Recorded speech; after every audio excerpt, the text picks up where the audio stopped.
জাতীয় সংসদে নারীদের জন্য কোনো সংরক্ষিত আসন দেখতে চান না বাংলাদেশ ইসলামী আন্দোলনের নায়েবে আমির মুফতি সৈয়দ মোহাম্মদ ফয়জুল করিম।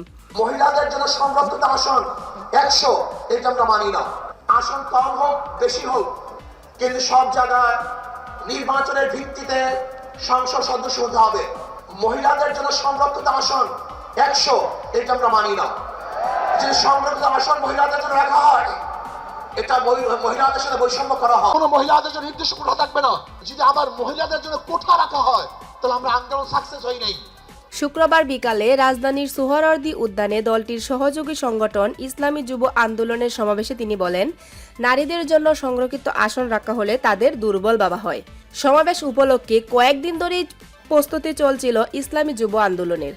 শুক্রবার দুপুর নাগাদ সোহরাওয়ার্দী উদ্যানের সমাবেশস্থল নেতাকর্মীতে ভরে ওঠে। সমাবেশে নেতাকর্মীদের নিয়ে আসা যানবাহনের কারণে শাহবাগ থেকে মৎস্যভবন সড়কে যান চলাচল একরকম বন্ধ হয়ে যায়। সমাবেশে ফয়জুল করিম বলেন, সংসদে 505টি আসন রাখা হয়েছে। আসন কম হোক বেশি হোক, সব জায়গায় নির্বাচনের ভিত্তিতে সংসদ সদস্য নির্বাচন হতে হবে। সংবিধান সংস্কারে অন্তর্বর্তীকালীন সরকারের গঠিত কমিশন যেসব সুপারিশ করেছে তাতে 2 কক্ষ বিশিষ্ট সংসদের কথা বলা হয়েছে। সেখানে আসন থাকবে 505টি, এর মধ্যে নিম্ন কক্ষে থাকবে 400টি আসন, এর মধ্যে 100টি নারীদের জন্য সংরক্ষিত থাকবে।